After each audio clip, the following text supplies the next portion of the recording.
Iniciamos e é para todo mundo o podcast Mais Vida pela Dr. Play, já agradecendo a todos que estão porventura agora no canal do YouTube Dr. Play Saúde. Já avisamos, a edição na íntegra depois ela é pública e vocês devem compartilhar, recortar, distribuir.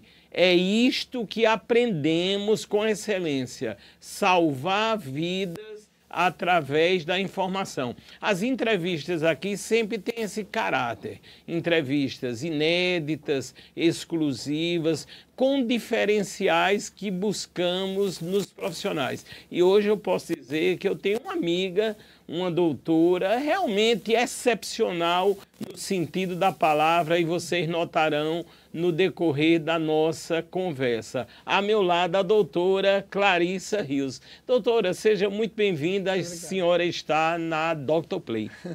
Muito obrigada, Fábio, por esse convite de estar aqui, de poder distribuir um pouquinho do nosso conhecimento para a população, para as pessoas, mostrar que a gente pode ter uma vida mais saudável, envelhecer com mais saúde, através de pequenas mudanças que a gente pode fazer no nosso dia a dia. E eu gosto muito de saber que isso é público, que é para todo mundo, tenham acesso, compartilhem as informações, que eu e o Fábio temos bastante coisa para contar aqui. É verdade. Ô, doutora, quando eu reflito sobre a senhora é verdadeiramente um ecossistema de saúde, porque a senhora atua de um modo tão diverso assim. Sabemos que o conhecimento é adimensional, mas o mais importante que eu vejo também no trabalho da senhora, a senhora é extremamente atualizada. Isso é fundamental hoje, não é, doutora? Eu brinco que nós não somos mais os médicos e os profissionais da Barça. Lembra na casa da nossa avó? Lembro. A gente só tinha conhecimento se fosse para a casa da avó e fosse ler as enciclopédias, né? Hoje não, né? O conhecimento está sendo muito rápido, muito veloz. Então a gente tem que dedicar sempre uma parte do nosso dia. Eu faço isso há muitos anos, dedico alguns horários do meu dia, pelo menos 30 minutos, para atualizar em conhecimentos das coisas que a gente trabalha, né? O ecossistema, ele anda com a gente, né? É verdade. Eu acho que eu virei um pouco assim de ecossistema porque eu acabei fazendo duas formações, né? Então, da educação física eu trago a história do exercício físico e da medicina eu trago a história de prevenir para não ficar doente, né? E eu consegui juntar as duas coisas e acabei criando um monte de negócios, né? É verdade, que vamos hoje falar, lógico, será um resumo, mas muito interessante, iremos salvar muitas e muitas vidas. Doutora Clarissa, a bola de basquete já dá uma ideia de mundo. A senhora é internacional. E aí, doutora? A bola de basquete foi onde tudo começou, né? Eu fui uma sortuda, como a gente fala no Sul, no Rio Grande do Sul, a gente fala que as pessoas são sortudas, assim, né? Eu tive sorte de ter pais que se preocupavam com o esporte para as crianças, né? Como o esporte como uma maneira de ter valores diferenciados, de aprender a resiliência, de aprender a perder, de aprender a ganhar, de trabalhar em equipe. Então, eu comecei a jogar basquete com 6 anos de idade e o basquete me fez conduzir por essa linha de profissional que eu tenho hoje, que foi me formar em educação física, jogando basquete, ganhar a escola, ganhar a faculdade para jogar e depois fazer a medicina também. E hoje poder voltar a jogar basquete num nível mais alto, né? Depois de alguns anos. Eu acho que foi um presente, assim, um presente na minha vida, o basquete. Aí, doutora, no caso, hoje, na seleção chamada Master, doutora, e percorre, logicamente, existem os campeonatos e por aí seguem, né? Isso, os campeonatos como se a gente tivesse uma categoria oficial, adulto, né? O que aconteceu comigo foi que, aos 23 anos, eu fui diagnosticada com um tumor ósseo, né? E naquela época eu ainda jogava basquete profissional, né? De alto rendimento, jogava a primeira Liga Nacional de Basquete, eu joguei. E aí eu tive que parar de jogar por um desconhecimento a respeito do meu diagnóstico, se poderia ou não continuar fazendo exercício físico. Agradeço até hoje o ortopedista por isso, porque se eu não tivesse passado por essa etapa da minha vida, eu não teria decidido fazer medicina, eu decidi fazer medicina depois. E aí eu fiquei, então, a faculdade de medicina inteira sem jogar basquete, até que eu entendi que a doença que eu tinha, o problema que eu tinha, não me limitava a algumas atividades físicas, como o basquete, por exemplo. E eu voltei a jogar faz 5 anos. E o ano passado eu recebi a minha primeira convocação para a seleção brasileira. Que coisa linda, doutora. Então, depois dos 40 anos, eu passei a usar a camiseta do Brasil, representando o Brasil. O ano passado eu estive no Mundial na Argentina, ficamos em 6º lugar. E agora, em abril desse ano, eu estive no Pan-Americano e nós ficamos em 3º lugar no Pan-Americano esse ano. Então, acho que a nossa equipe está crescendo. Está crescendo. Ô, doutora, ali realmente são amigas, se formam amizades, ou tem muito ego e muita briga nos bastidores, doutora? Mas, e aí, doutora? Olha, vou lhe dizer assim, a primeira vez que eu voltei para o Basquete Master, eu achava que o Basquete Master era um joguinho de senhoras, né? Jovens senhoras quarentonas que iam voltar a fazer atividade física. No primeiro lance do jogo, eu levei uma trombada meio forte, assim, aí eu me assustei e falei para minha colega, eu disse... Mulher, não tem mais idade para isso. Ela me olhou e disse assim, se não tem idade, não vem jogar. Foi a resposta que ela me deu. Aí eu entendi que não, que era competitivo mesmo. Competitivo. Então, a seleção brasileira hoje, como é que ela funciona? A gente tem que participar de um campeonato nacional. Geralmente, a gente participa pelo nosso estado. Infelizmente, a Paraíba não tem equipe 40 mais. Ela tem equipe feminina 50 mais. Mas a equipe 40 não tem. Então, eu jogo pelo Rio Grande do Norte, né? A gente joga o Campeonato Nacional e no Campeonato Nacional tem aquela seleção das melhores jogadoras, tem a estatística de pontuação e tal. E aí, a partir disso, eles fazem a convocação para a seleção brasileira. Muito interessante. Então, eu tive a oportunidade de começar a participar da seleção no ano passado. Parabéns, doutora. Ô, doutora, quando observamos aqui a foto belíssima da senhora, aí tem aqui emagrecimento, performance e menopausa. Doutora, isto é um universo grandioso. Eu fico, às vezes, pensando, hoje nós temos grandes profissionais que procuram focar em uma especialidade e aí se aperfeiçoar. A senhora pegou um leque muito imenso. Como é que isso funciona, doutora? Eu falo isso todos os dias. Eu não sei se isso é uma vantagem competitiva minha, vamos dizer, no mercado, porque eu tenho conhecimento de várias áreas, ou se de repente eu deveria parar e dizer, não, mas o que eu mais gosto de trabalhar, o que eu mais tenho conhecimento e focar numa coisa só, mas eu não consigo. E a conclusão que eu chego é que, na verdade, eu sou uma boa clínica geral. Eu gosto de olhar o paciente em todas as áreas, né? Então, eu sei que, por exemplo, hoje o processo de emagrecimento, ele passa por diversas situações. Eu não consigo pensar só em vou dar remédio para aquele distúrbio metabólico que o paciente tem.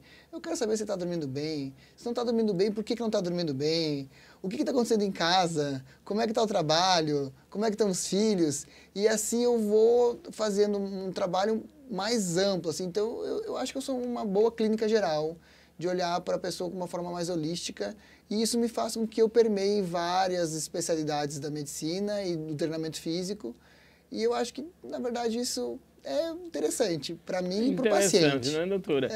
Doutora, e hoje, com as inteligências artificiais e um acesso maior à comunicação, nós sabemos que o conhecimento humano se ampliou. E isso é muito bom, né, doutora? Eu tenho certeza que a senhora sempre foi muito também tecnológica, vendo isto como uma ferramenta, não é? Ah, sim, com certeza.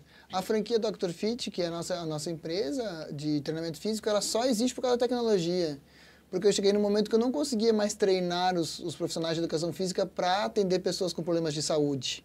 E eu tive que criar um sistema que conseguisse entender a lógica da prescrição que eu tinha na minha cabeça, que eu tinha estudado, que eu continuo estudando, e que isso pudesse chegar lá na mão do meu profissional de educação física dentro de uma unidade de treinamento, sem eu precisar estar lá ou sem eu precisar ter passado treinando ele durante meses. Então, a tecnologia me ajuda muito nisso. Hoje, a tecnologia me ajuda muito no consultório. Eu tenho uma inteligência artificial no consultório, no meu prontuário, que eu posso ficar olhando para ti, Fábio, olhando tuas expressões, olhando tua forma de se comportar, conversando contigo, enquanto o computador coleta sozinho a nossa conversa e escreve a nossa conversa. Então, eu não preciso mais ficar olhando para o computador, digitando e perdendo momentos importantes de um olhar com o meu paciente, porque a inteligência artificial faz isso para mim e eu não preciso mais fazer. Então, isso ajuda muito, facilita a nossa vida, facilita, inclusive, melhorar a minha relação humana contigo, tendo uma parte que a gente sabe que o computador pode fazer para nós, e dá certo no final, né? Dá certo. Doutor, eu tenho a exatidão do que a senhora está a falar, tanto porque tenho sido um estudioso da inteligência artificial, estou dando palestras em relação a esse assunto, e vejo nitidamente isso. Eu considero até um divisor de águas, literalmente, porque eu não vejo um campo hoje, vamos dizer assim, do setor humano que a inteligência artificial já não esteja efetivamente atuando. Portanto, a gente nota que muita coisa vai se ampliar aí, né, Não doutor? tenho dúvida disso. Acho que nós precisamos nos adaptar o quanto mais rápido possível. Eu me lembro de uma situação que aconteceu com a minha mãe. A minha mãe é médica pediatra, sempre trabalhou a vida inteira, 45 anos de profissão, até o momento que se informatizou todos os hospitais. Nesse momento, ela se deu conta de que ela não ia mais poder trabalhar, porque ela não tinha aprendido sobre informática, ela não sabia de computador, ela digitava, catando milho, como se diz, né? E ela chegou na minha casa um dia e disse assim, minha filha, eu acho que eu não vou mais poder trabalhar, porque eu demoro tanto tempo para escrever no computador e passar pelo sistema das minhas consultas que eu não consigo atender a demanda que eu preciso atender na urgência. Aí eu disse, mãe, está na hora da senhora sentar com um professor e fazer aula de informática, porque senão a senhora vai ter que parar de trabalhar. E ela fez isso. E hoje ela tem 70 anos, continua trabalhando adaptada ao computador. E agora está na hora de começar a se adaptar à inteligência artificial que esse computador vai trazer. Vai ser mais um desafio, em qualquer idade. Inclusive, doutora, todas as nossas imagens das telas temas que já aparece a primeira aí foram e são geradas pela inteligência artificial. A doutora diz aqui, envelhecimento saudável, qual o segredo da longevidade? É uma coisa que as pessoas buscam cada vez mais, e a senhora muitas vezes diz no Instagram os 3 motivos para eu poder dizer já estou velho. Doutor, eu estou com 62, já estou com medo. E aí, doutor, o que é que eu vou fazer? Diga aí. Não, eu acho que o envelhecimento faz parte da vida, né? A gente tem que decidir como que a gente quer envelhecer. Tem uma propaganda muito legal do sistema de saúde do Canadá que ele compara quem decidiu envelhecer com mais movimento, com mais atividade física, e quem decidiu envelhecer sem esse cuidado com a saúde, e no final, um está na cama do hospital com oxigênio e o outro está brincando com os netos. E eu acho que isso é muito possível, com poucas atitudes. A gente não precisa gastar muito dinheiro, a gente não precisa ter muitas condições, a gente não precisa ter muito tempo. A gente precisa ter rotina. A rotina é movimento, que é o que faz as pessoas serem mais longevas. Aliás, tem um documentário super legal, até na Netflix tem, que mostra as populações mais longevas do mundo. Onde estão essas populações que chegam aos 100 anos de idade e o que eles fazem de diferente para chegar lá? A conclusão que se chega é um movimento. Então, a gente precisa ter movimento todos os dias. Escolher atividades que proporcionem um gasto energético maior e proporcionem um trabalho muscular. É subir escada, é caminhar ao redor da casa, é levar o cachorro para passear, é andar na beira da praia, que a gente tem essa oportunidade aqui. Nós não estamos falando aqui de nenhum exercício complexo, é movimento. A segunda coisa é a escolha alimentar. A gente pode escolher e hoje em dia a gente tem consciência do que faz melhor para a nossa saúde. Ah, mas aí eu vou ficar sem dieta a vida toda? Não, não é dieta, é uma escolha alimentar mais saudável. Ah, não vou mais poder tomar meu vinho, não vou mais poder comer uma pizza e no aniversário. Não, nós não estamos falando isso. Na maioria dos dias nós precisamos de escolhas alimentares mais saudáveis. Essa é a segunda coisa. E a terceira coisa é ter bons relacionamentos. É verdade, os estudos doutora. mostram que quem vive mais são aquelas pessoas que têm um bom relacionamento social, que têm, como tu tens um projeto que te dá vontade de viver, porque tu sabe que tu está salvando vidas ali naquele projeto. Então, todo dia tu acorda com vontade de fazer aquilo. Certamente, né? doutora.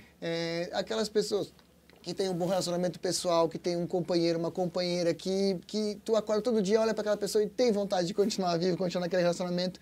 Então, essas relações que a gente tem sociais são uma das coisas que fazem a gente viver mais e com mais saúde. Muito interessante. Aí, doutor, aí nesse campo estamos sabendo que a população tem vivido mais.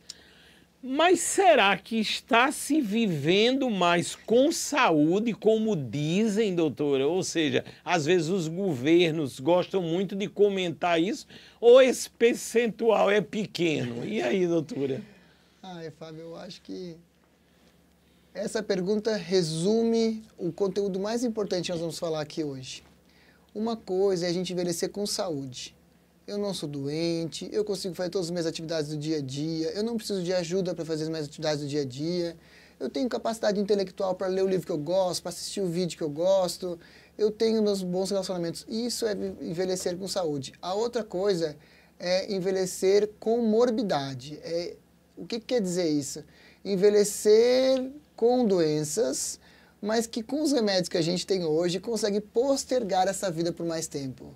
Então, eu estou conseguindo viver mais, mas eu tenho diabetes, a diabetes tem comprometido minha qualidade de vida, eu tenho perdido a minha circulação das pernas, daqui a pouco eu vou amputar um dedo, um pé, uma coisa por causa do diabetes, eu vou infartar por causa disso, então eu vou ter que colocar um stent, eu vou criar um trombo, vou ter um AVC, mas eu consigo viver com um AVC, com metade do meu corpo não funcionando por mais 3, 4, 5 anos. Então, postergar a morbidade é o que a medicina tradicional tem ensinado ainda na faculdade.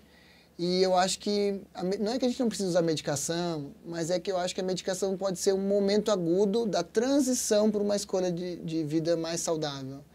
Mas continuar vivendo doente, eu não sei se é o envelhecimento que é a melhor escolha. Que é a melhor escolha, né? Meu pai, doutora, em Campina Grande, Heraldo César, ele está com 96 anos. E talvez, ele não gosta muito que eu fale isso, tenha 97, porque de família muito pobre e nasceu em 28, naquela época, 11 irmãos, levava tudo de uma vez para registrar, até porque ficava mais barato. Portanto, ele pode ter até 97 anos e, doutor, assim, com uma saúde intensa, dirigindo, renovou carteira de motorista, que nessa cidade se renova fazendo tudo direitinho, por mais 3 anos, e a gente nota.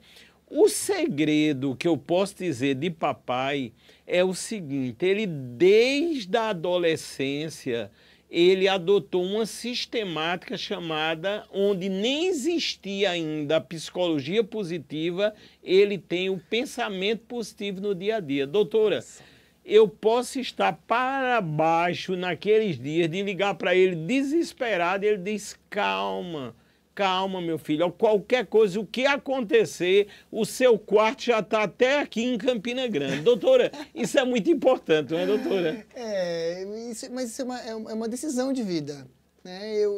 O pessoal tem me perguntado muito, mas agora tu tem que fazer uma cirurgia no pescoço, numa vértebra, teu braço não está funcionando como funcionava antes e agora. Não vai mais dar para jogar basquete? Não, talvez não seja essa a minha missão, continuar jogando basquete, mas vai ser jogar outra coisa. Eu vou fazer outra coisa que meu braço me permita, se ele não voltar 100% a funcionar. Então, pensar que tudo que a gente emana para o universo, todas as nossas vibrações para o universo são vibrações positivas, a gente colhe coisas positivas. E a gente continua vivendo por mais tempo. Quando a gente tem um pensamento muito negativo, uma vibração muito negativa, onde tu olha para uma situação e tu sempre pensa a parte ruim da situação, né, ou transforma uma situação sempre em ruim, o corpo da gente vai envelhecendo mais. Eu acho isso difícil de entender e às vezes a medicina não fala muito sobre isso, mas o nosso corpo é feito de átomos, nós somos feitos de vibração. O que a gente emana para o universo a gente recebe de volta. Então, o teu pai vai viver com certeza mais. E que bom que ele conseguiu achar essa psicologia positiva lá e que hoje a gente tem que insistir tanto. Eu acho que é o tipo de situação, Fábio, sinceramente, e aqui falando para o nosso público, eles concordam com a gente, é o tipo de situação que a gente tem que ensinar na escola.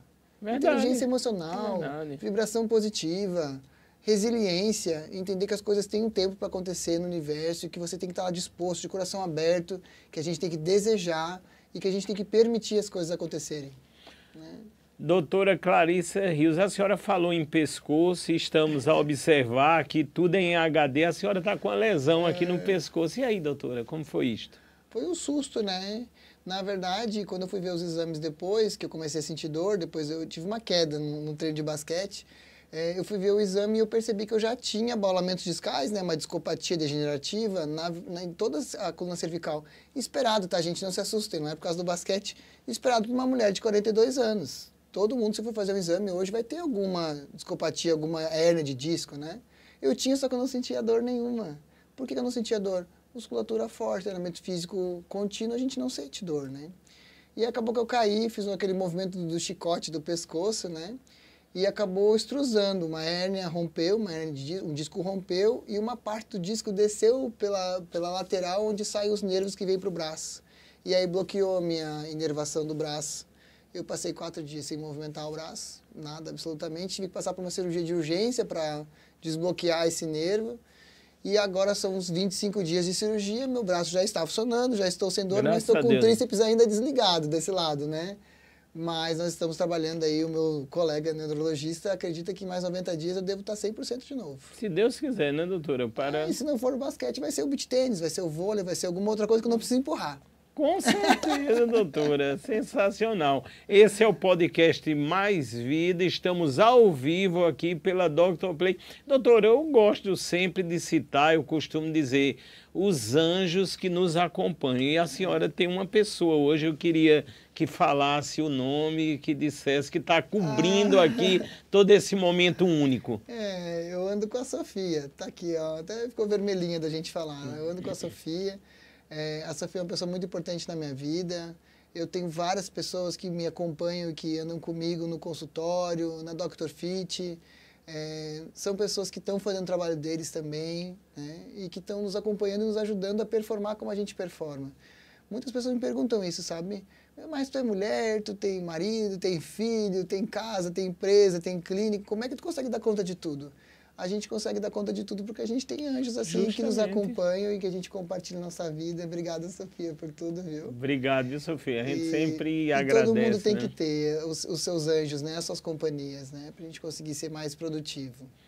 Doutora Clarissa Rios, sempre dando um show aqui, é um conhecimento muito diferenciado. Doutora, tem agora na nossa tela tema soroterapia, vitaminas, sais minerais e aminoácidos. Doutora, quando a gente vai no campo da internet, que é o universo literalmente, a gente vê muita crítica em relação a essa sistemática e exaltam muito os possíveis riscos. Qual a opinião real da senhora? Eu acho que o que está acontecendo é uma transição. É uma transição da medicina entender que as pessoas vêm com conhecimento de casa e que o conhecimento está mudando. O que eu percebo é que ainda a gente forma médicos numa formação tradicional da medicina. E eu posso dizer isso porque eu passei por isso. Eu me formei médica mais velha, então eu me formei médica. Quando eu estava fazendo medicina, minha mãe estava fazendo 40 anos de formada, minha mãe e meu pai. E a medicina que eu aprendi foi a mesma medicina que eles aprenderam há 50 anos atrás. Então o que eu vejo é que falta ainda uma mudança, uma transição da medicina para novos conhecimentos.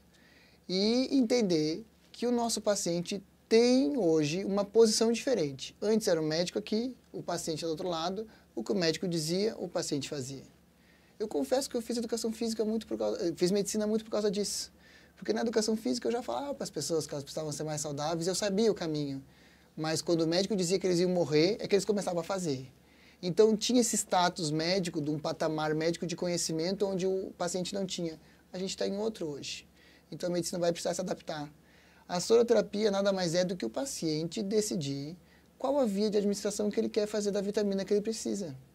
Quantas pessoas que a gente conhece hoje que vão na farmácia convencional e compram uma vitamina B, uma vitamina D, porque já estudou, já leu na internet, já sabe o valor de referência, já viu o exame dela, viu que está mais baixo, está com falta de memória, foi lá no podcast do médico tal, do fulano de tal, estudou, entendeu que precisa de vitamina B12. A soroterapia nada mais é do que ela escolher se ela quer tomar essa vitamina na via oral, ou se ela quer fazer essa vitamina na veia direto, ou se ela quer fazer essa vitamina intramuscular, por exemplo. Então, a soroterapia ela traz uma modernidade, né, que é uma entrega muito mais rápida de várias substâncias, né? A gente consegue entregar mais rápido pela via endovenosa, por exemplo, pela via intramuscular, do que a gente todo dia colocar um comprimido de vitamina D. Às vezes a gente demora 1 mês, 2 meses para conseguir um patamar adequado no sangue.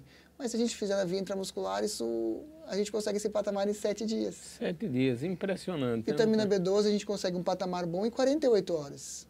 Então, o que acontece é que isso não é ensinado na faculdade de medicina. E tudo que é novo, primeiro é rechaçado, deixado de lado ou maltratado. Verdade. E eu acho que isso é uma transição. Daqui a pouco as pessoas vão começar, e a formação médica vai começar a trazer esses conhecimentos e a gente vai conseguir mudar as coisas. O tratamento, por exemplo, de vitaminas, o pessoal fala muito assim, a gente não pode se automedicar. Isso também vai ter que mudar um pouco. Isso aqui não é um medicamento, isso aqui é um complemento da alimentação do nosso dia a dia, que muitas vezes hoje a gente sabe que tem que se alimentar bem, mas a gente não tem tempo. A gente mais velho, depois dos 40, o nosso intestino não absorve mais também as vitaminas. Então, em algum momento, a gente vai precisar suplementar alguma coisa. A soroterapia é tirar a decisão do médico e dar a decisão para o paciente de mudar a via de administração. E claro que nós, como médicos, sabemos, eu estudo bastante isso e com certeza, mesmo os médicos formados mais tradicionalmente, sabem que algumas substâncias podem ser administradas de outras formas e que essas formas trazem uma resolução do problema mais rápido. Né? Entendi. É uma novidade isso no Brasil, né? No mundo inteiro já tem há bastante tempo. Ô, doutora, a senhora, logicamente, adota essa sistemática e utiliza também no âmbito da clínica, com toda a análise, todo o protocolo, todo o cuidado devido, não é isso, doutora? Eu gosto muito da soroterapia. Eu venho estudando ela há muitos anos. Há 9 anos atrás, quando eu estive nos Estados Unidos, para um congresso de medicina anti-envelhecimento, eu consegui visitar algumas clínicas que já faziam isso lá. Hoje a gente tem várias clínicas no Brasil que fazem. Nós estamos trazendo aqui para João Pessoa um lounge de soroterapia, inclusive, na nossa clínica nova. E eu tenho vários pacientes na nossa clínica que fazem uso da soroterapia em benefício para alguns problemas que eles têm ou para alguns déficits vitamínicos, né? Eu tenho, por exemplo, paciente pós-quimioterapia. Muitas vezes eu tenho um paciente nosso que tem câncer de estômago, então a alimentação e as vitaminas na via oral não conseguem ser tão bem absorvidas por causa desse problema que ele teve, né? Ele perdeu a flora intestinal por causa da quimioterapia, então ele não consegue absorver. A gente consegue colocar isso direto na veia, a absorção acontece porque não passa pelo trato gastrointestinal, né? Não precisa passar.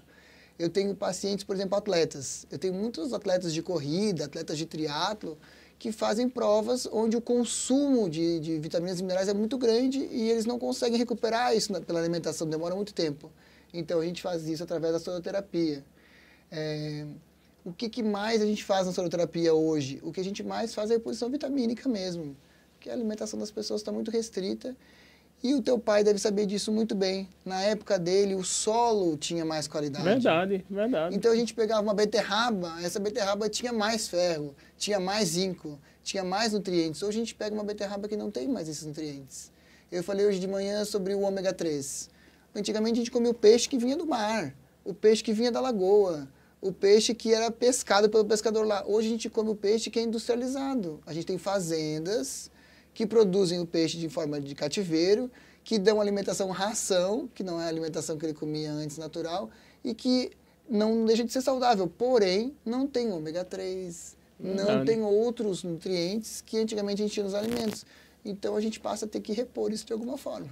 Doutora Clarissa, a senhora falou na nova clínica, que as pessoas já estão a visualizar porque a localização é incrível. Aí eu pergunto, doutora, a senhora vai ter tempo de estar lá? Como é que vai ser essa administração do horário, doutora? Rotina, Fábio. Rotina, né? Rotina, né? Eu atendo na clínica somente à tarde, eu não atendo de manhã. De manhã eu faço os meus outros negócios, né? Principalmente a Dr. Fit. E à tarde eu atendo na clínica, mas claro, como tu sabes, eu vira e mexe tenho que viajar por causa dos eventos, né, da franquia, por causa dos treinamentos, né, mas o tempo que eu passo aqui em João Pessoa e que eu passo na clínica, eu consigo atender muitas pessoas.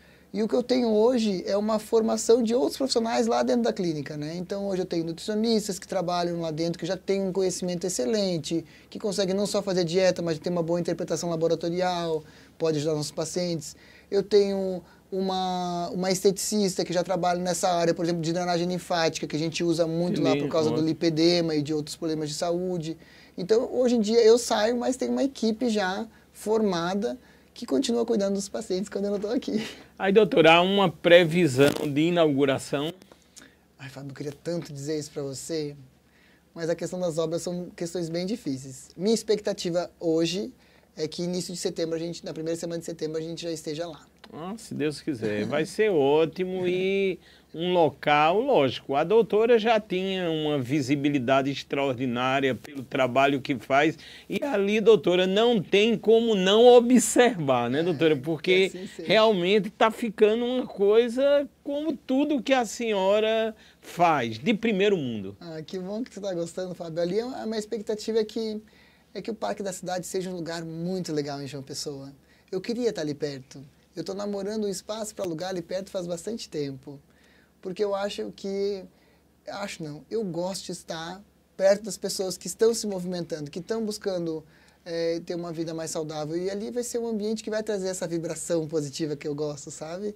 Imagina um parque daquele tamanho, acho que vai ser o maior parque, né? Com que a gente vai ter de certeza. uma pessoa, onde as pessoas vão poder se reunir, vão poder fazer um piquenique, vão poder passear com o cachorro, vão poder brincar com as crianças, vão poder fazer corrida. Eu acho que para mim ali vai ser... Ô, doutor, eu melhor já estou espaço. vislumbrando uma coisa, viu, doutor? Eu vou ter que dizer, ali terão quadras de beach tênis. Doutora, as lesões são muitas, vai fazer fila, viu, doutora? Pode aguardar. O beach tennis é uma modalidade maravilhosa, né? Eu fico feliz quando eu vejo uma modalidade crescer, assim, qualquer modalidade esportiva, e hoje nós estamos realmente diante do beach tennis, né? O que está faltando para o beach tennis é só uma consciência das pessoas que resolveram treinar beach tennis, lembrar que para fazer aquele movimento todo, a musculatura tem que estar preparada. E o que eu vejo é que o pessoal está indo muito para o beach tennis, assim como uma época foi para o crossfit, também foi muito questionado por causa das lesões, né? O futebol do final de semana também, Sim. não faz nada durante a semana, vai lá no final de semana joga futebol e se machuca, porque as pessoas têm que entender que o nosso músculo ele tem que ser trabalhado e treinado para fazer aquele esforço, né? E só fazer o esforço da modalidade esportiva muitas vezes causa mais lesão. Né? Verdade. E se a gente for pensar assim, o esporte, ele anda muito... O esporte de rendimento, assim, né? Ele anda muito próximo da lesão, né? Olha nas Olimpíadas agora. Sim. Quantos atletas a gente viu lesionado, quantos atletas que não puderam participar das Olimpíadas porque acabaram se lesionando antes de chegar lá. Então, o esporte de alto rendimento, ele não é bem saúde, assim, né? Ele é esporte. O esporte é uma profissão, é um limiar entre lesão e saúde, assim. Né? Eu acho que acho que o que está faltando mesmo é se preparar para fazer o esporte que gosta. Né? Mas o importante é que está crescendo e, Sim. lógico, há uma ligação intrínseca com a saúde, né, doutor? Com certeza. As pessoas que fazem... Até saiu um estudo muito legal falando do beach tênis, né? Fizeram um estudo de quais modalidades esportivas ajudam a pessoa a viver mais tempo.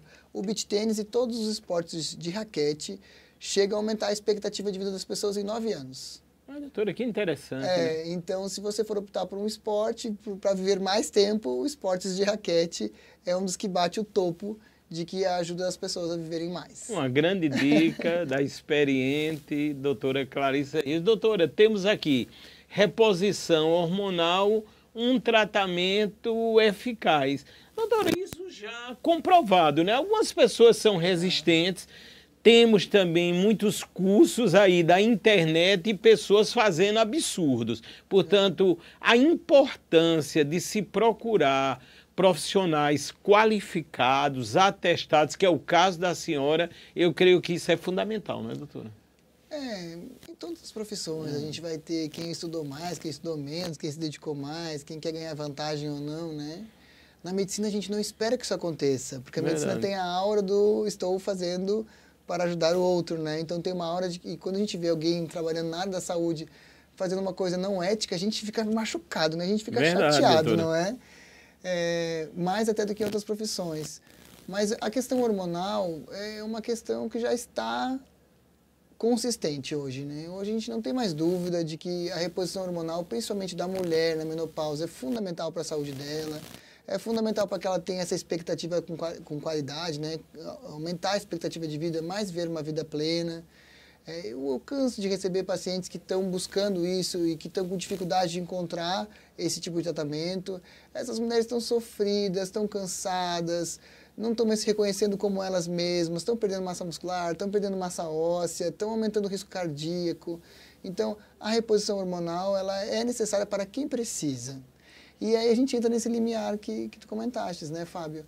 Tem muita gente usando hormônio para situações onde não tem necessidade da aplicação. E toda vez que a gente usa um remédio, seja ele qual for, para uma situação que tu não precisa, tu pode estar colocando outros órgãos em risco, né? É verdade. Então, por exemplo, quem faz uso de hormônio para questão estética, que usa em quantidades exacerbadas, que usa medicações do mercado paralelo que não tem certificação, eles estão colocando em risco a saúde deles. Né? Quando a gente fala de uma idosa com uma artrose grave de joelho, que já tem uma prótese no joelho, que está com dificuldade de se movimentar, porque a dor é tão intensa que não consegue se movimentar, se não consegue se movimentar, não consegue ganhar massa muscular. Então, para essa pessoa, a gente tem hormônios que a gente pode aplicar de forma clínica, com comprovação científica, que vai ajudar ela a ganhar a massa muscular necessária, a ativação necessária para voltar a fazer movimento, para reduzir a dor. Então, o hormônio aplicado de forma clínica, ele tem um espaço muito importante, né, na medicina hoje, e acredito também que faz parte dessa transição, as pessoas acreditarem mais nesse tratamento e não terem medo de procurar esse tratamento. Doutora, a senhora tem o Instituto Clarissa Rios. Doutora, quando a gente pensa ou vê a palavra instituto, a gente pensa muito também no voluntariado. Aí vem a minha pergunta, existem ações que a senhora realiza voltadas livremente para o público e até gratuitamente? E aí, doutora? Eu tive que perguntar isso, doutora. Mas tem, a gente faz, né? Eu venho de uma formação de saúde pública, né? Então, isso é uma preocupação minha e é uma missão minha também. Então, eu faço muitas palestras, principalmente hoje em dia eu tenho feito muitas palestras em 2 temas principais, assim. Eu tenho ido para os locais falar de mulher, falar de menopausa, falar do envelhecimento feminino, do cuidado com a mulher. E eu sou convidada para vários lugares, faço as palestras gratuitamente. E eu também sou muito convidada para esses locais de empresas, né, para falar um pouco sobre a qualidade de vida do funcionário. Nós falamos do SAMU hoje, né? Justamente. Qualidade de vida do profissional da saúde. Eu tenho tocado também bastante nesse ponto e eu faço essas palestras. E lá na clínica a gente faz avaliações de forma gratuita para alguns tipos de problemas de saúde, a gente faz de forma gratuita, né? De tempos em tempos a gente lança, agora nós estamos avaliando pacientes que têm esse tipo de alteração para a gente ver se você tem, ajudar a fazer o diagnóstico. E eu atendo muitos atletas nossos aqui da Paraíba de forma gratuita também. Eu acompanho o time de futebol do Botafogo feminino. Sim. Né? E eu também acompanho os atletas de alto rendimento, principalmente os atletas da natação aqui de João Pessoa, que agora nós temos 2 indo para a Copa Mundial, né? Foram convocados agora. E a gente também faz um trabalho de atendimento deles com um valor totalmente diferenciado, simplesmente para pagar o custo deles lá, para eles poderem ter o benefício de ter um acompanhamento médico. Doutora Clarissa, a senhora citou o SAMU. Sempre um momento muito importante no currículo de qualquer profissional, não é, doutor? Independente de qualquer coisa. O SAMU, a sensação que eu tenho com o SAMU é uma, assim, Fábio, que me emociona muito. Porque eu acho que foi uma fase da vida da pandemia, que todo mundo estava, assim, né, mais com sentimentos aflorados. Verdade. E o SAMU foi o lugar que, até hoje, mais me permitiu estar com a população que mais precisava de mim.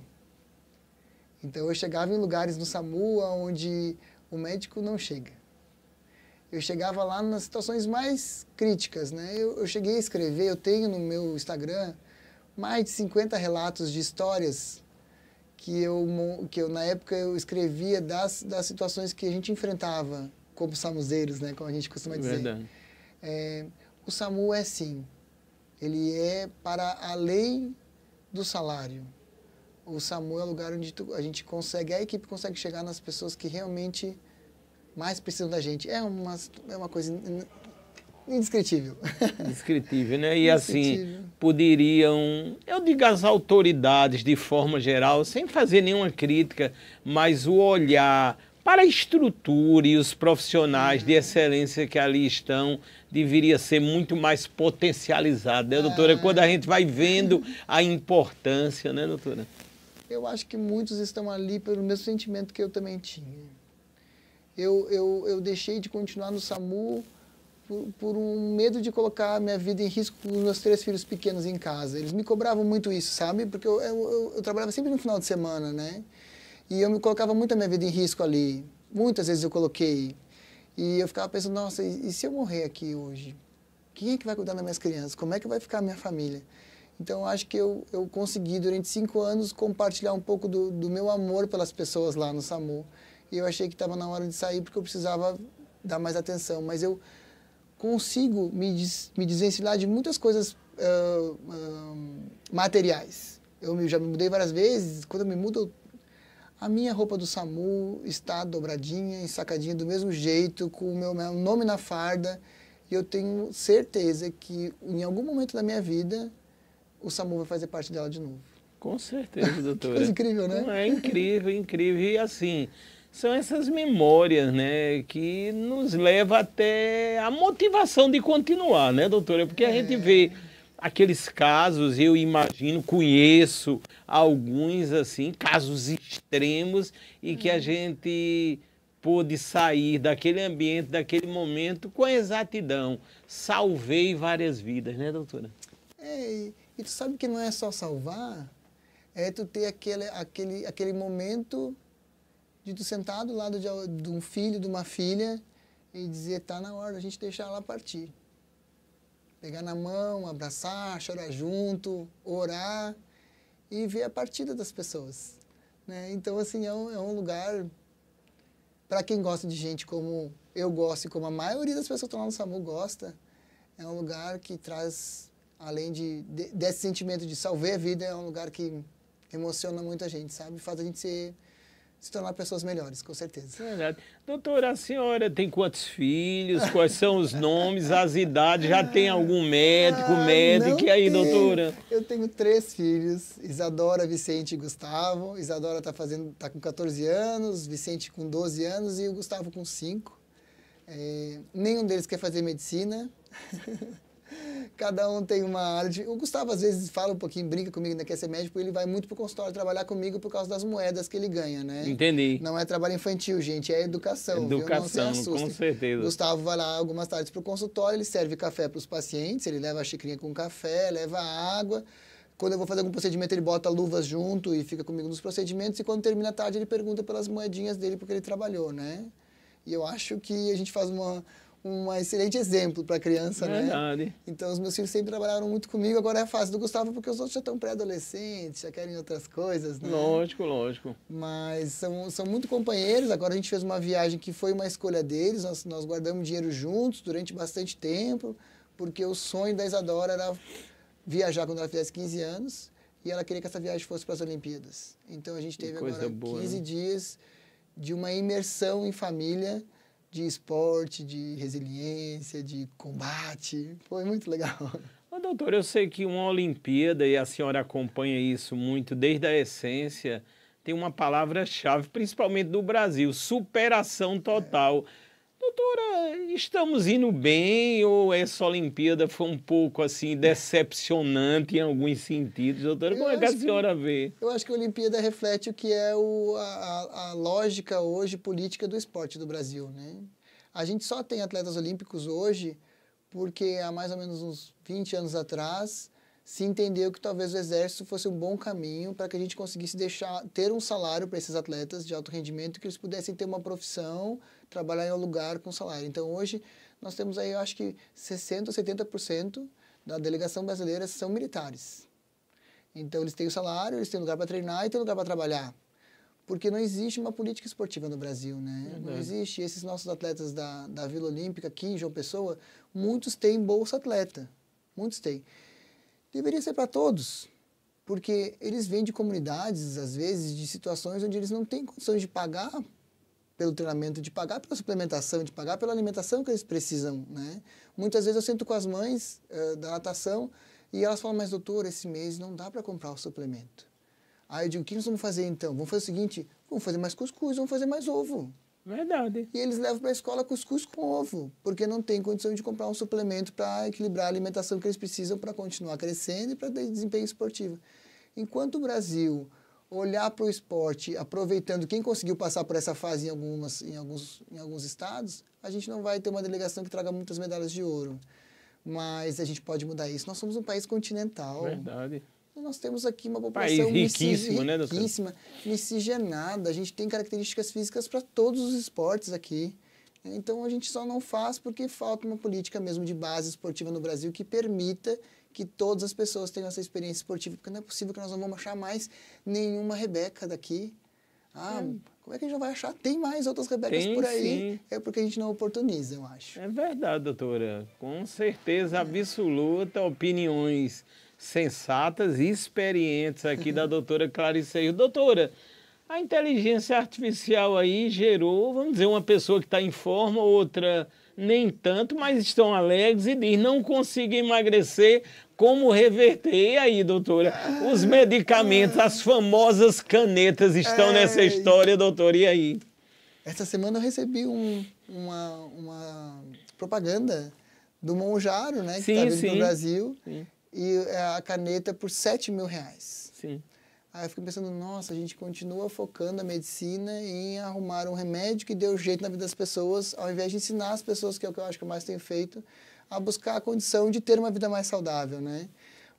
As canetas vieram para ficar, né? Elas ajudam muito o paciente a controlar a fome, ajudam muito os pacientes a diminuir a quantidade de absorção de açúcares e de gorduras, e é uma bengala, né? Porque se tu consegue comprar, ela vai te deixar sem comer, tu vai perdendo peso, e em alguns sistemas a gente pode ter até uma melhoria, assim, né?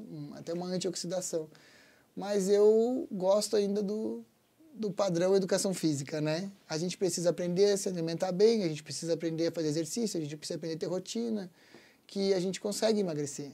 O que eu aprendi nos últimos anos na medicina é que tem algumas situações em que só isso não é suficiente. E que daí vai entrar a medicação ou vão entrar outros tratamentos, como é o que acontece hoje com o lipedema, por exemplo. Sim, né? A gente já sabe hoje que o lipedema ele não é reativo à alimentação e exercício de forma tão importante. Existem outras condutas que a gente vai ter que tomar. Mas emagrecer é uma coisa que a gente tem que botar como meta da vida das pessoas, é ter menos gordura corporal, seja ela qual for. Porque gordura não traz benefício nenhum para nós, é só mais um peso para a gente carregar. É verdade. Ô, doutor, e há alguns momentos extremos, vamos dizer, a senhora tem que dizer, vá para a bariátrica, como eu fui, doutor, e aí, doutora? Tem, a bariátrica está aí por causa disso, né? E eu acho que a gente tem que aproveitar as modernidades da medicina, as novas técnicas da medicina em prol de fazer o bem para o paciente, né? Então, a cirurgia bariátrica, no momento que o nosso paciente está com um sobrepeso muito grande, está tentando emagrecer há muitos anos, já tem um distúrbio metabólico todo que não ajuda ele a perder peso, que está com comorbidades, uma pressão alta, um diabetes descontrolado, a cirurgia bariátrica entra como uma atitude de ajudar esse paciente a ter uma vida mais longa, ajudar ele a não morrer, ajudar ele a tirar ele daquela condição que ele está. Então, eu acho que tem muitas situações em que a cirurgia bariátrica vai ter que ser ainda indicada. Mas o meu trabalho tem sido em convencer as pessoas, devagarinho, a criar uma rotina mais saudável. E a rotina saudável traz por si só um peso mais adequado. É fato. E o importante é que a senhora nitidamente tem conseguido. Doutora, a senhora acabou de falar lipedema, a doença do tecido gorduroso. Doutora, a internet fala muito que é crônica. E aí, doutora, realmente é isto? Ela é mais do que crônica, ela é uma doença estabelecida geneticamente. Então, a mulher, eu falo mulher porque ela é muito rara em homens, mas a mulher vai nascer com essa predeterminação genética e no momento que ela entrar na primeira mudança hormonal dela, que geralmente é ali na menarca, quando ela tem a primeira menstruação, vai começar a desenvolver e crescer numa velocidade muito grande esse tecido de gordura disfuncional, que é o tecido de gordura do lipedema. É aquela menina que ganha um volume muito grande de quadril, de coxa, de perna, nessa fase da transição hormonal. O lipedema, inclusive, ele vai se agravar nas fases de transição hormonal. Então, quando essa mesma mulher passar por uma gestação, vai também ter um descontrole dessa gordura e provavelmente um aumento do volume dela. E quando ela entrar na menopausa, de novo. E aí na menopausa se agrava um pouco mais, porque aquela gordura que era da região do quadril e das coxas passa a aparecer no abdômen, passa a aparecer nos braços, e a gente começa uma progressão onde o lipedema se transforma em linfedema. Então a parte linfática, a drenagem dos vasos linfáticos fica muito prejudicada e essa mulher vai começar a apresentar edemas grandes e volumosos nos membros inferiores. Reduz muito a qualidade de vida dela. Reduz, né, doutora? É. Ô, doutor, e o tratamento aqui seria uma série de ações que envolve também a parte da educação física em si, das academias, ou seriam ações mais localizadas? Não, essas mulheres, Fábio, passaram a vida inteira já tentando emagrecer. Porque como essa gordura ela não é reativa, tão reativa ao exercício físico e à dieta, e precisa de outras condutas, ela passou a vida inteira tentando perder peso fazendo o tradicional, que a gente sabe que funciona para uma grande quantidade de pessoas, para a maioria das pessoas, porque essa é uma condição que atinge mais ou menos 11, 12% das mulheres. Então, as outras 88% conseguiram emagrecer com exercício e com dieta, ela não. Né? Então, ela é uma mulher já que vem com uma condição psicológica já abalada, sabe? Então, a gente tem que ir para além disso. O que as pessoas podem fazer se acham que estão dentro dessa condição? Claro, fazer uma avaliação é fundamental, porque às vezes nem é lipedema, né? Às vezes pode ser outra coisa. Mas o lipedema a gente pode tratar com coisas bem simples. A gente pode tratar fazendo uma dieta anti-inflamatória, tentando não se expor muito a alimentos que sejam alimentos mais tóxicos para o nosso metabolismo. Aliás, estudos mostram que essas mulheres já têm um gene também para a sensibilidade ao glúten. Então, a retirada do glúten para essas mulheres é fundamental, melhora muito o aspecto da pele. Elas podem estar usando, por exemplo, meias de compressão, elas podem estar colocando as pernas para cima 2, 3 vezes por dia, encostandinho na parede, 5 minutinhos para ajudar a drenagem linfática, porque ela não funciona muito bem. Elas podem fazer um exercício que não seja exercício aeróbico, de longa duração, ou com muito impacto, porque esse tecido é muito frouxo, então elas vão ter muita flacidez. É mais interessante que nesse momento, quando o volume está muito grande, que se faça exercício mais de força, mais a musculação, treinamento personalizado, como a gente falou, né? Essas mulheres, além do exercício, além da dieta anti-inflamatória, além da perna para cima que eu brinco, né, que é ajudar a drenagem linfática, a própria massagem, a drenagem linfática faz parte do tratamento dessas mulheres. Para tu ter uma ideia, na clínica, quando a paciente chega e a gente faz o diagnóstico, a gente começa com drenagem linfática. Em uma semana, elas reduzem o peso total uns 5 quilos, mais ou menos.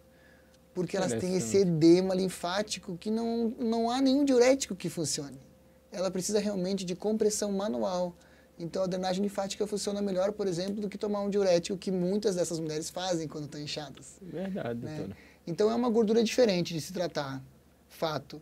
Melhora muito o aspecto, melhora muito o peso que ela carrega, melhora muito a qualidade de vida. Mas é uma paciente que, infelizmente, por determinação genética, ela nunca vai ser fisiculturista. Ô, doutor, e a clínica Clarissa Rios é uma clínica só particular ou aceita convênios e às vezes reembolso? E aí, doutora? Diga aí, doutor. A gente atende lá só de forma particular, né? Eu não tenho convênios. Não que eu não gosto da teoria dos convênios, mas é que eu sou clínica geral, né? As minhas especialidades são especialidades que eu não tenho RQE, que pela medicina tradicional hoje ainda a gente só pode executar uma especialidade médica e ser conveniado, algum convênio. Independente de quantas especializações ou quanto conhecimento a gente tem que ter um título de especialista de uma sociedade brasileira de especialidade. Então, hoje eu não tenho convênios porque eu sou clínica geral. Clínica geral não tem convênios, né?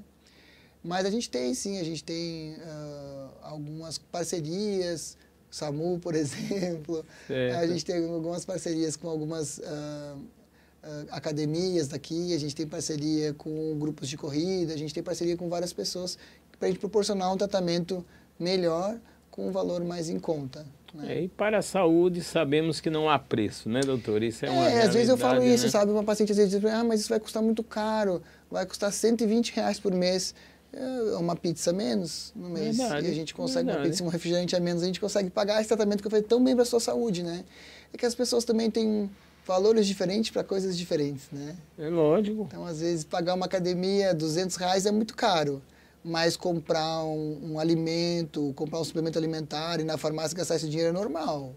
Né? Entendi. Então, é muito tem muita essa visão. Da consciência, né? Doutor, aqui é lógico, eu tenho certeza, um crescimento grandioso, a Dr. Fit, aí está envolvido uma história, muita paixão e muito amor, não é verdade, doutora? Meu primeiro filho, a Dr. Fit. Verdade, doutora. A Dr. Fit, ela começou da minha vontade de ajudar os meus alunos a ganharem mais dinheiro ensinando com o exercício ao remédio das pessoas. Interessante. Eu dei aula na universidade durante 15 anos na educação física e eu vi os meus alunos se formando e ganhando R$5 a hora de trabalho depois numa academia convencional. E eu não conseguia entender como é que eu podia fazer para ajudar eles a terem um salário mais digno pelo que eles entregam, pelo que a educação física entrega para as pessoas. A educação física é uma faculdade para a vida, todo mundo deveria fazer, né? E eu comecei a ajudar eles, então, a montarem estúdios, pequenos locais de treinamento personalizado. E isso se multiplicou de uma forma que saiu do meu controle, vamos dizer assim, né? E eu tive a oportunidade de ter o meu irmão mais novo, que é dessa área da administração, que é da área de negócios. Um dia ele sentou comigo e disse assim, Clarissa, tudo isso que tu faz é uma franquia. Eu imaginava franquia, o Boticário naquela época, Verdade. McDonald's naquela época. É lógico. Eu não conseguia imaginar que o que eu estava construindo com os meus colegas, né, recém-formados, era uma empresa. Então, dali para frente, a gente formatou como franquia, entramos na Associação Brasileira de Franchising, fizemos 12 anos já esse ano, né, de franquia, e hoje nós temos aí uma previsão de, em abril do ano que vem, estarmos com 100 unidades em funcionamento já. E são unidades onde o treinamento nada mais é do que ensinar as pessoas que o exercício é o remédio para a vida da gente. Doutora, que coisa linda. E aqui está dizendo, lógico, os diferenciais são muito, o crescimento, a senhora já exaltou, que é constante, ou seja, as unidades vão se adequando, abrindo, compreendendo mais cidades, mais estados. Doutora, essa foto aqui da inteligência artificial... Dá para ficar assim mesmo, doutora? Tá tão linda essa foto aí, doutora. Eu fiquei com tanta vontade. Dá para ficar assim. Dá, não dá, doutora? Dá, mas é uma decisão de vida bem difícil porque a gente tem hoje. Né? Eu falo isso muito para as minhas mulheres. Eu atendo muita mulher, né? Muita mulher da minha idade, né? Eu também tenho essa prerrogativa de hoje estar no momento da minha vida que eu atendo mulheres que têm a mesma idade, que passam pelas mesmas coisas que eu passo, né? Hoje, para a gente conseguir ter um físico desse que a gente está vendo aqui pela nossa inteligência artificial, a gente precisa de uma dedicação muito grande ao exercício, uma dedicação muito grande à alimentação, descanso. Nós estamos olhando aqui praticamente para pessoas que conseguem um modelo de vida, uma rotina atlética, muito atlética. Não é o que eu consigo hoje, por exemplo. Eu consigo hoje jogar basquete de alto rendimento? Consigo, mas eu tenho mais de 40 anos. Se eu pudesse treinar 1h30 todos os dias, me alimentar no horário certinho, eu teria um desempenho físico muito melhor, mas eu faço hoje o que está cabendo na minha rotina hoje. Então, eu acho que as pessoas muito assim, até deixam de fazer o mínimo, porque elas visionam sempre fazer o máximo, né? Elas querem treinar todos os dias, elas querem ter esse físico aqui, elas querem, sabe, o desempenho maior possível. O que a gente tenta ensinar na Dr. Fit, o que a gente tenta pregar lá de uma forma diária com os professores e com os clientes, é que a gente faz o melhor possível para aquele momento da vida. Então, eu consigo, na Dr. Fit, por exemplo, a gente ter em 30 minutos. Ah, mas 30 minutos resolve? 30 minutos resolve muita coisa. Talvez eu não consiga, Fábio, fazer você virar um atleta de alto rendimento, não consiga fazer você virar um corredor com 30 minutos só por dia. Mas eu consigo evitar que você fique doente, que você desenvolva diabetes, que você desenvolva hipertensão, que você descontrole o ganho de peso, do envelhecimento, que você perca massa muscular, que você perca qualidade de vida. Então, uma das prerrogativas nossas lá é treinar 30 minutos, pelo menos 3 vezes por semana. É o mínimo. Então, eu trabalho muito nesse modelo de, que a gente chama na medicina, né, na medicina, na verdade, na saúde coletiva, de redução de danos. O que é o mínimo que eu consigo fazer na minha vida hoje que me permite ter uma vida mais saudável? Então, eu consigo treinar 3 vezes por semana, 30 minutos. Eu consigo ajustar a alimentação na maior parte do dia. Eu consigo... descansar, em alguns dias eu consigo descansar mais, tem uma semana que eu saio para viajar que minha semana fica toda desregulada, mas quando eu volto eu consigo recuperar uma rotina melhor. Então, eu acho que é pensar menos o 100% e pensar mais o que é possível fazer para a minha saúde hoje. Muito É isso que a gente tem tentado fazer. Ô, doutora Clarissa Rios, quando os filhos vão crescendo e vão ficando numa certa altura, todo mundo já diz, vai jogar logo basquete, tem que ser alto mesmo, doutora? Diz aí, doutora. Hoje em dia tem. Tem, não tem, doutora? Hoje em dia tem. Algumas modalidades têm um perfil, um biotipo definido, que é muito difícil de mudar. Eu estou mudando do futebol, em casa. Vicente, que tem 12 anos, está com 1,87 m. Né? Já passou 10 centímetros de mim, com 12 anos de idade. E eu olho para ele, só fico imaginando ele no garrafão jogando basquete. Sim. E o pai dele, jogador de vôlei, foi jogador profissional também de vôlei, imagina ele só na quadra de vôlei. E qual é o esporte que o Vicente joga? Futebol. Futebol, né, doutora? Aí eu digo, mas Vicente, tu vai ter quase 2 metros de altura. Como é que tu joga futebol com 2 metros de altura? Porque a gente não está acostumado a ver jogadores de futebol com 2 metros de altura. Aí, Fábio, sabe o que ele faz? Ele faz uma lista de jogadores hoje do PSG, dos times europeus, do Brasil, que tem mais de 1,90 m e são centroavantes, são goleiros, né? São jogadores de defesa. Então, tem cara com 1,98 m em todos os lugares no futebol hoje. Né? Então, eu estou aprendendo, me convencendo disso em casa. né? Entendi. Mas o basquete, hoje a gente tem, no basquete do Brasil, a gente tem um armador no Brasil que tem 1,78 m. Joga muito bem, mas é muito difícil para ele arremessar a bola na frente de um atleta com 2,20 m, com 2,24 m. Então, em algumas modalidades, a altura faz diferença. Entendi. Ô, doutora, a senhora ainda continua assim com amizade com várias atletas de basquete da época da seleção? Existem os grupos, as pessoas se comunicam muito bem, ou sim. cada um vai ter na sua vida e vai se desconectando, cada um vai ter né? na sua vida, mas a gente faz um esforço de reconexão. E isso é uma coisa que nós temos trabalhado, eu tenho trabalhado isso desde o início do ano, desse ano, inclusive. Uma das minhas metas do ano foi reviver as minhas amizades, que eram as amizades que me faziam muito bem. Então, desde o início do ano, eu tenho me forçado, nessa rotina toda, me comunicado comigo mesma para manter a minha meta, que é de ficar mais próximo das minhas amigas de infância. Nossa, isso tem trazido para mim tanta coisa legal, tanta memória boa, tanta energia para o meu dia a dia. E o basquete feminino master, ele é muito isso na minha vida. É um momento que eu tenho para me conectar com as mulheres que estão na mesma faixa etária que eu, que viveram vidas diferentes. Então, toda vez que a gente se encontra para falar das nossas vidas, para falar das nossas decisões, para compartilhar um network profissional, né? Então, a Clarice trabalha com isso, a Melissa trabalha com isso, a outra fulana trabalha com isso, a gente se reconecta com isso também. É uma comunidade de pessoas que estão na mesma vibe que você, né? Então é muito bom. Muito interessante.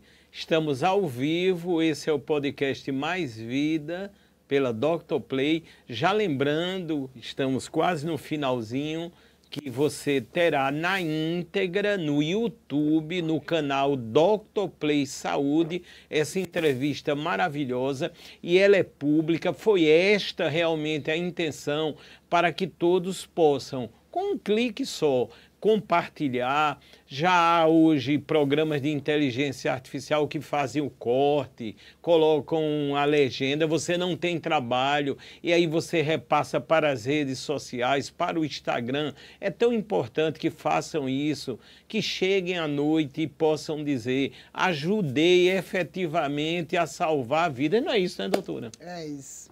Acho que todo dia a gente tem que pensar que a gente pode fazer o bem para o outro. É um valor que tem se perdido muito na sociedade, mas a gente precisa resgatar. A gente precisa resgatar porque é isso que nos faz ter vontade de viver e é isso que nos faz ter uma comunidade, né, mais alegre, mais vibrante, mais respeitosa. Eu acho que a gente precisa fazer isso. Eu faço isso, espero que vocês também façam. A gente precisa fazer. Assim como o Fábio faz muito bem, a gente se comunica há bastante tempo, né, Fábio? O projeto Salvando Vidas é muito mais do que salvar vidas, né? Eu tive a oportunidade agora de estar no encontro de franqueados da Dr. Fit, 70 famílias que dependem hoje do negócio que a gente criou, né, que estão lá todo dia lutando no trabalho. A gente fala que está com a barriga no balcão trabalhando, mudando de vida e mudando a vida das pessoas. Então, compartilhar o bem é sempre bom. Doutora, nós chegamos no final. Essa tela aqui, lógico, exalta a tecnologia que a senhora tão bem já falou, está usando em forma plena no dia a dia, nas consultas, nos atendimentos. Isso tem trazido um benefício enorme. Eu tenho certeza, uma assertividade ainda maior no diagnóstico, isso é claro, e é essa parceria. E nesse final, doutora, eu poderia ficar horas falando da senhora, porque as qualidades, os adjetivos, o trabalho que a senhora faz, o amor que a senhora tem ao próximo, mas assim, em síntese, eu quero agradecer de coração a senhora e as palavras finais nessa entrevista que foi sensacional. Muito obrigada, Fábio. É sempre um prazer estar aqui. Eu gosto muito de me comunicar com as pessoas. Agradeço a oportunidade de estar abrindo mais esse canal de comunicação pela Dr. Play. Eu acho que a gente precisa de espaços de comunicação da área da saúde, que a gente possa compartilhar mais experiências. A gente já falou sobre isso, das palestras. Esse ano vai sair, né? Sim, com certeza. Vai sair essa palestra. Estar bem com você, estar bem com as pessoas, isso que nos faz estar nesse mundo aqui. Cuidem, pessoal, minhas últimas palavras cuidem da saúde de vocês, a atividade física, a escolha da alimentação, o cuidado com o corpo de vocês, vai fazer com que vocês possam ter um envelhecimento muito mais saudável, ter uma vida com muito mais qualidade. E o segredo é que ele só depende de você, não depende de mais ninguém. Muito importante. Doutora, para ressaltar ainda mais as redes sociais da senhora, o Instagram, principalmente, um meio extraordinário de comunicação. Mais uma tecnologia extraordinária, Verdade. né? O meu Instagram é dra.clarissa_rios. Se procurar por Clarissa Rios, vai encontrar. Tem o nosso Instagram do Instituto Clarissa Rios, que também vocês podem lá acompanhar. Eu falo muito sobre essa questão do que precisa suplementar, como é que a gente suplementa, dou muitas dicas de saúde lá também. E a gente tem o @DrFit, né? @franquia DrFit, para quem tiver interesse em investir na área da saúde, quiser compartilhar da nossa ideia de fazer exercício o remédio das pessoas, vem fazer parte da nossa rede também. Muito obrigado, doutora Clarissa Rios. E assim estamos encerrando mais essa edição. Eu caracterizo extraordinária, muito conhecimento, muita informação que salva no podcast Mais Vida, por este que tornou-se um grande ecossistema, justamente a Dr. Play. Fiquem com Deus e aguardem as próximas edições, sempre exclusivas, diferenciadas, de muito conteúdo e informação. Muito obrigado a todos.